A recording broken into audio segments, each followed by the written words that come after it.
Now, you know that we've kind of made a habit to be the fine purveyors of all things fear-inducing over here at Top 5 Scary Videos. But as the old adage goes, the only thing to fear is fear itself. Wait, does that work? As in, that thing inside us, that quiet internal voice that irrevocably gets louder whenever feces hits the proverbial fan and tells us to get the hell out of that alleyway, or not linger too long in a dark forest, or to not stroke that massive python because, well, you get the picture. Well, we've already covered part 1 of this video way back when I still had hair and a quiff, but it's about time that we revisited the cornucopia of terrifying human instincts because, hey, there's a lot of them. Hello horror fans and welcome back to the scariest channel on YouTube, Top 5 Scary Videos. As per usual, I'll be your horror host Jack Finch, as today we tuck back into our copy of Human Survival for Dummies and take a look at the top 5 scary human instincts, part 2. Roll the clip.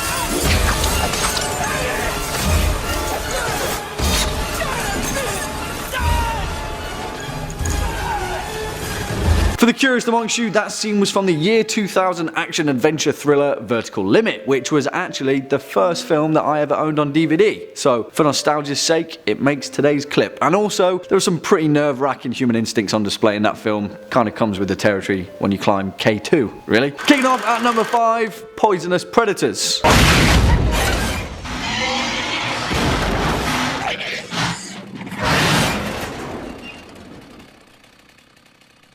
Since the dawn of time, our species has been afraid of snakes, and for good reason really. Indiana Jones was onto something after all. Thanks to evolution, we know that ancient humans were tree-dwelling mammals, and our species quickly learned that those very same trees were shared with some pretty terrifying serpents, and we quickly learned that the importance of telling the difference between a tree branch and a snake tail was literally a matter of life and death. Because of this, our eyes gradually evolved to see colours much more vividly, down to the fact that the most opportunistic of our ancestral mammal ancestors would be better enabled to avoid the tree-sharing snakes and not end up, well, dead. While in a 2011 Japanese study, they proved that humans are extremely sensitive to biologically threatening stimuli, and researchers found that children were intrinsically rapid at detecting pictures of snakes hidden in flowers. It's not just snakes though, because spiders also factor into this portion of our brain power, and it is widely considered that arachnophobia is so much more prevalent in women due to the fact that during our hunter-gatherer days, if a woman were bit by a spider, her offspring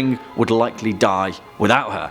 Coming in at number 4, public speaking. Right, so when Rigby got his samples back from the laboratory, he made a startling discovery.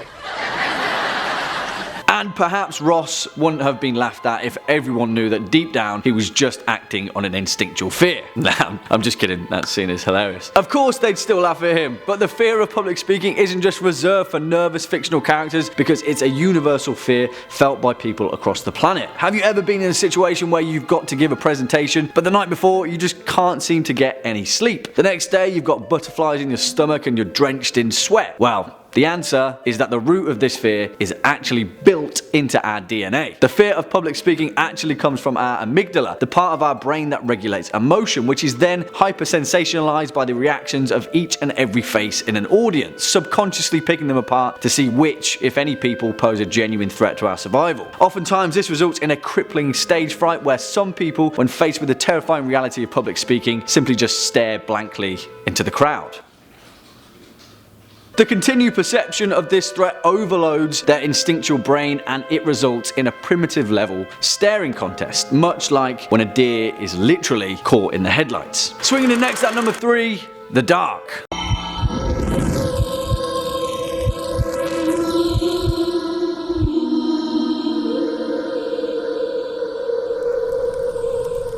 Have you ever been lying in bed in complete darkness at an unholy hour, just wondering why the hell you can't get off to sleep? Is it because enemies are nearby? Cannot save your progress? Well, kind of, but there's actually a little bit more to it. Fear of the dark, while also being an incredible Iron Maiden track, is actually one of the most intrinsic instincts that humanity possesses. Nearly all children and some adults maintain a completely founded physiological trauma of the things that go bump in the night. Why? Because, well, the grinding anxiety that a fear of the dark generates acts as a check and limiting mechanism against reckless behavior that would have otherwise ended up with our ancestors just roaming out into the Serengeti and getting eaten eaten by a big bad scary predator. See, here's the thing, because for a large portion of humanity's early days we weren't exactly the tip top apex predators that we are today. We had to earn it by capitalizing on our evolutionary advantages, but back in the day our ancestors quickly learned that many predators preferred the cover of darkness to hunt, and in that we developed a shared, clearly signposted consciousness that said stay out of the dark because that's where all the crazy monsters that will eat us are. So the next time someone laughs at you for being scared of the dark, tell them that you've got your ancestors to thank because they were the smart ones. Next up at number 2, heights.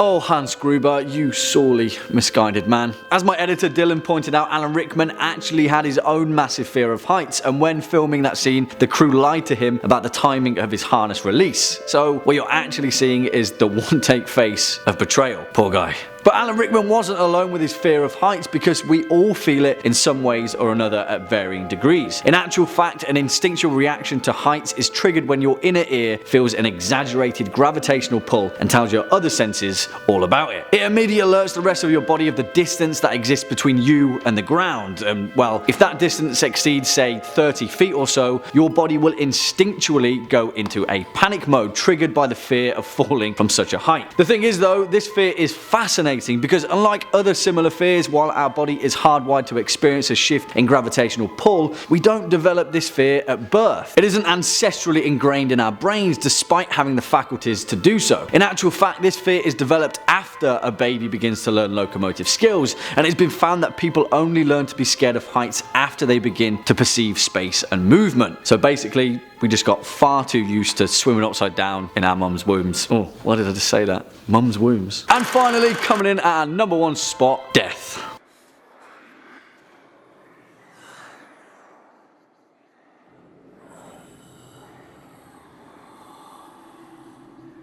And it goes with the territory, really. We're all on a pretty level playing field when it comes to evacuating this mortal coil. And as my buddy Ben Franklin said way back in 1789, in this world, nothing can be said to be certain except death and taxes. And while everyone's kind of indifferent about fearing taxes, I hope, death takes the top spot. Humanity instinctively seeks to preserve ourselves, as in we are hardwired to survive. Just take a look at fight or flight and the lengths that people like Aaron Ralston will go to survive. Any threat that humanity perceives is stoked by the eternal furnace of the fear of dying. But there is one modicum of the instinctual fear of death that kind of takes the cake: existential death anxiety, which while also being an awesome band name, is a fear found exclusively in humans. It is both the blessing and the curse of our existence, the double-edged sword of humanity. The fear of what happens when life ends, and one of the reasons that has driven our species to often do equal parts crazy and equal parts amazing things. Because when our species climbed down from the trees and banged their science homework between 2 rocks to start a fire, we began a chain reaction that inevitably resulted in us asking the scariest question of them all: what happens when the lights go out? Well, unfortunately folks, that's all we've got time for in today's video. Just stick around all the way until the end. Before we depart though, let's read out some of your more creative comments from over the past few days. First up, the real Thanos says, "I shall use the reality stone to have a beard like you, Jack." Well, Thanos, you're such a flatterer, bless you. But if you've got the reality stone, wouldn't you want something a little bit more like this? The old cat in the beard, my favourite. Next up, Ebony Gaffney says, "Hello Jack, what is your favourite vampire movie and which one do you think is the most believable? Do they match?" Ooh, that is a great question, Ebony Gaffney, and the world of vampire cinema is much wider than that of the Twilight Saga. My favourite has to be 1994's Interview with the Vampire, just because it's straight up awesome, but a close second is 1987's The Lost Boys, both of which are pretty kind of believable in their own rights. I don't know. Great question, Ebony, thanks. On that note, unfortunately, that's all we've got time for in today's video. Just sticking around all the way until the end. If you're a fan of this video, make sure to hit that thumbs up button, as well as that subscribe button, and we'll be seeing you in the next one. As per usual, I've been your horror host, Jack Finch. You've been watching Top 5 Scary Videos, and until next time, you take it easy.